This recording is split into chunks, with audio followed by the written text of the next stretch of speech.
Welcome to the Engineers Path Academy. स्वागत है आपके एक नए वीडियो में। देखो गाइस, आप लोगों को पता होगा कि कल एसएससी जेई का आपका प्री का रिजल्ट आ गया है।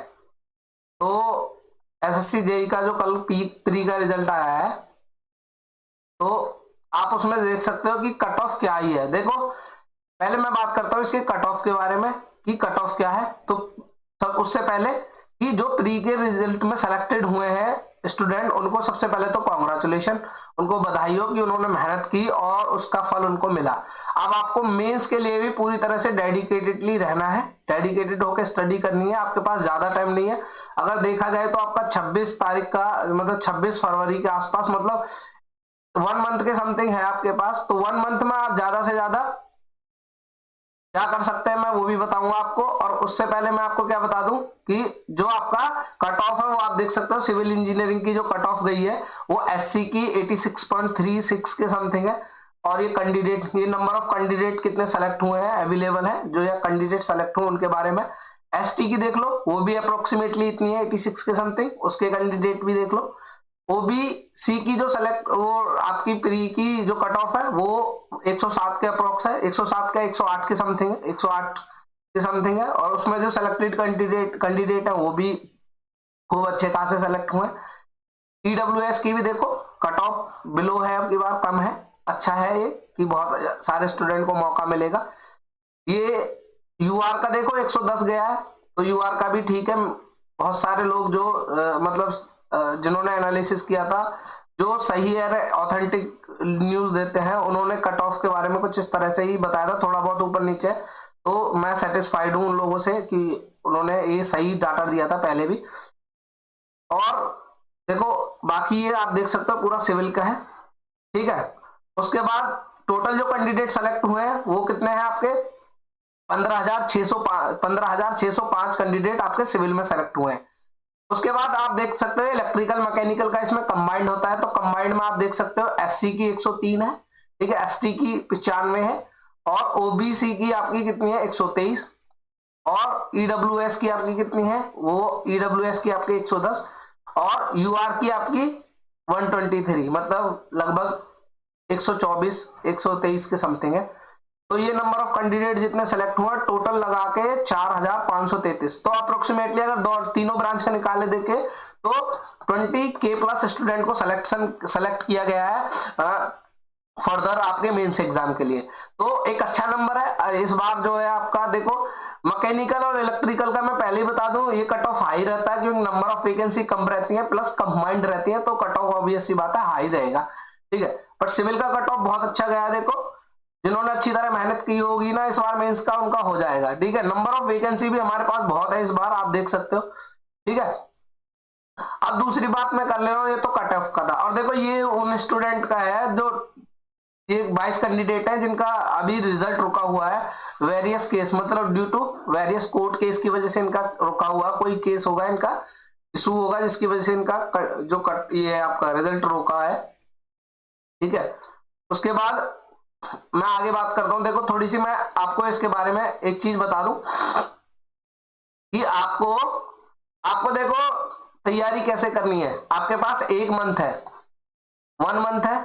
तो सबसे पहली बात तो यह है कि आपको किसी कोचिंग के चक्कर में नहीं पड़ना है कि कोई क्रैश कोर्स कोचिंग लॉन्च कर रही है और 4-5 हजार रुपए में कोर्स दे रही है, तो बेवजह आपका टाइम बर्बाद है और आपका जो सिलेक्शन के चांस है वो भी कम हो जाएंगे, मैं ये लिख के दे रहा हूं।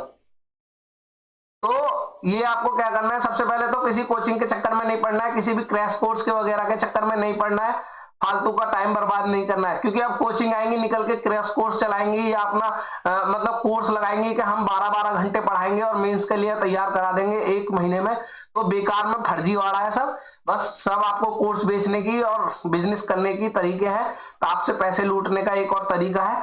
तो बेवजह आप इन सबके चक्करों में ना पड़े, पहले तो ये मैं बता दूं क्लियर, एकदम क्रिस्टल क्लियर। दूसरा पॉइंट ये है कि आपको 1 मंथ के अंदर क्या करना है। सबसे पहले तो आपको 1 मंथ के अंदर जो आपने प्री में पढ़ा है उसको अच्छे से रिवाइज करना है, पहली चीज तो ये है, ठीक है। आपने प्री निकाला है तो आपका मैं मान सकता हूं कि आपके कॉन्सेप्ट तो अच्छे होंगे, नहीं तो आपको प्री निकलता ही नहीं। तो सबसे पहले तो आपको क्या करना है, रिवाइज करना है, ठीक है। करना है नहीं तो आपने प्री निकाला है तो इतना कॉन्फिडेंस काफी है किसी भी एग्जाम को निकालने के लिए, तो कि प्री में आप सेलेक्ट हुए तो काफी है कि आपका कॉन्सेप्ट तो ठीक ठाक होगा। पहले तो आपको रिवाइज करना है, ठीक है। दूसरा आपका क्या करना है, जो एसएससी जेई के पीवाईक्यू है, एसएससी जेई के पीवाईक्यू है, सारे के सारे लगाने हैं। आप किसी भी कोचिंग का बुक ले सकते हैं, मैं किसी को रिकमेंड नहीं कर रहा हूं यहाँ, आप या फिर प्रीवियस ईयर पेपर ले सकते हैं, उनसे आप प्रैक्टिस कर सकते हैं। तो सबसे पहले तो आपको ये लगाना है अच्छी तरह, एकदम कम से कम 2 से 3 बार तो इनको लगाना है, ठीक है।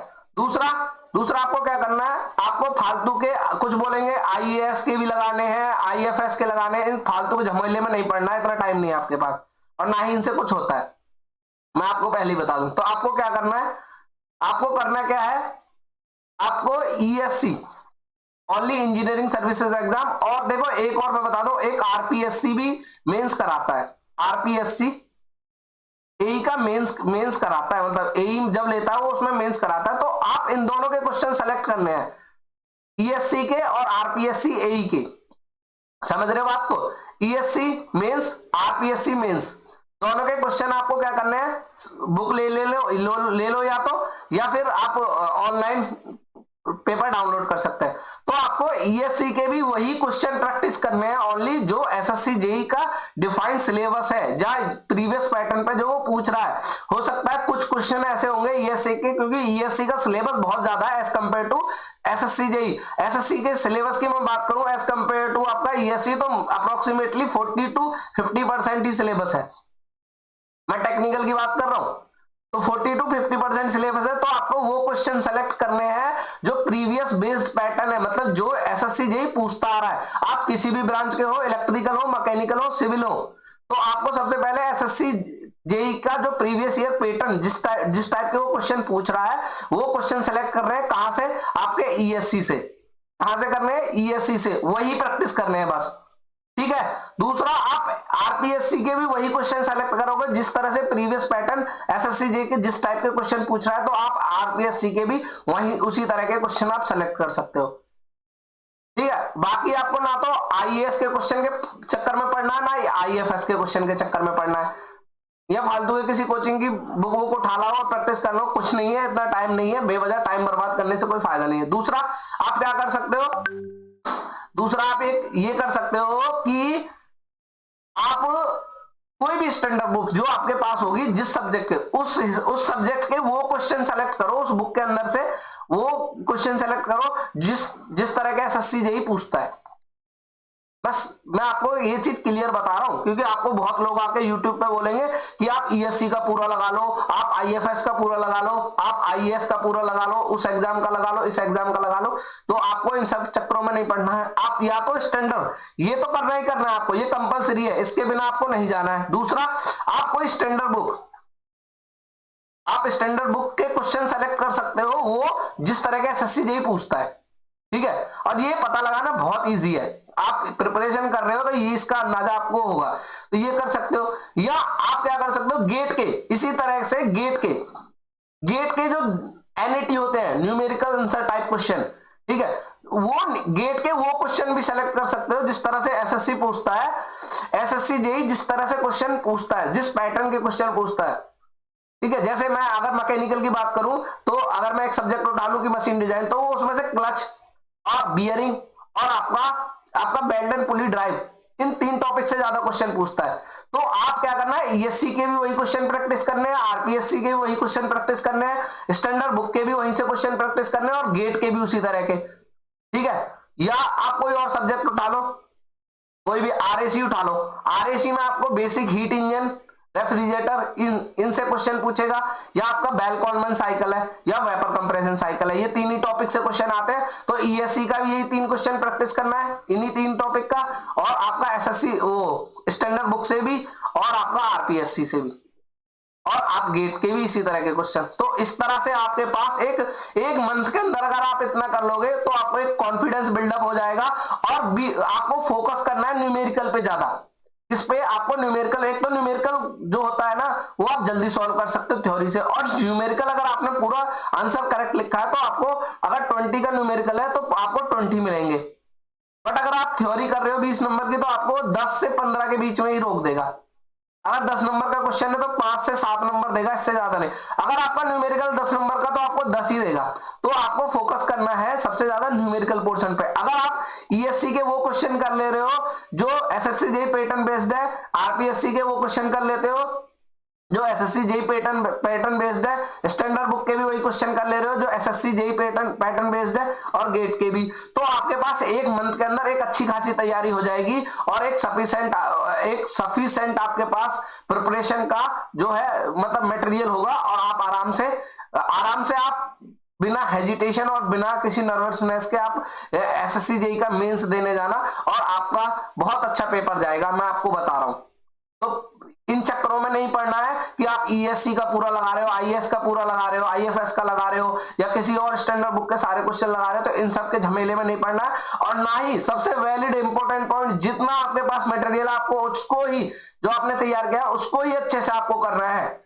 आप किसी कोचिंग के चक्कर में मत पड़ना। बहुत कोचिंग आएंगी, 1 महीने का क्रैश कोर्स सेल करेंगी जो कि हम आपको जेई बना देंगे, हम आपको 1 महीने में ये करा देंगे, 12 घंटे क्लास लगाएंगे, इतने क्वेश्चन प्रैक्टिस कराएंगे। तो आपको इन सबके चक्करों में नहीं पड़ना है। बाकी आप मेरे चैनल से जुड़े रहिए, मैं भी कुछ ना कुछ आपके लिए करता हूं कि क्वेश्चन प्रैक्टिस का मैं कुछ करता हूं, ठीक है। तो सिविल और मैकेनिकल के लिए तो मैं करता हूं, बट लेकिन अभी इलेक्ट्रिकल की मैं कोई गारंटी नहीं ले रहा हूं। देखो इलेक्ट्रिकल का अभी मैं कोई श्योर नहीं हूं, बट हाँ सिविल मैकेनिकल के लिए मैं कुछ ना कुछ करता हूं कि मेंस के लिए आपके पास बहुत सारे क्वेश्चन मैं सेलेक्ट करके लेके आऊं आपके, क्योंकि आपको हो सकता है कि आपको सेलेक्ट करने में प्रॉब्लम होगी, आपको नहीं पता, तो मैं कुछ बहुत सारे ऐसे क्वेश्चन सेलेक्ट करके लाऊं जो एसएससी जेईई पैटर्न बेस्ड पे हैं, ईएससी के, आपके आरपीएससी के, स्टैंडर्ड बुक के या गेट के, तो मैं उनको यहाँ पे आपको सॉल्व कराऊं जिससे आपकी प्रिपरेशन बहुत अच्छी हो जाए, ठीक है। तो प्लीज गाइज वीडियो को शेयर कर दीजिए, चैनल को सब्सक्राइब कर दीजिए और ज्यादा से ज्यादा लोगों तक शेयर कर दीजिए जिनका मेंस में सिलेक्शन हुआ है, और सभी को बधाई, कांग्रेचुलेशन। मेंस के लिए प्रिपेयर करना, मतलब जो अभी तक ये डाउट में थे कि मेरा होगा नहीं होगा, अगर उनका सिलेक्शन हुआ है, और बाकी जो नया एसएससी जेईई आ रहा है उसके लिए भी रेडी रहिए, वो भी आपको जुलाई में जल्दी आ रहा है। तो आपकी अगर आप इतना कर ले रहे हो, मान लो आपका नहीं भी हुआ मेंस में, आप सोचो अगर आपका मेंस में नहीं हुआ किसी भी कारण से, तो आपके पास अगला मौका भी है, ये आपकी प्रिपरेशन बेकार नहीं जाने वाली है, ठीक है। कभी आपको लगे कि यार मेरा नहीं हो, मेरे को स्टार्टिंग से नहीं करना, ये प्रिपरेशन आपके काम आएगी आगे भी, ठीक है। तब तक के लिए शुक्रिया, मिलते हैं नेक्स्ट वीडियो में।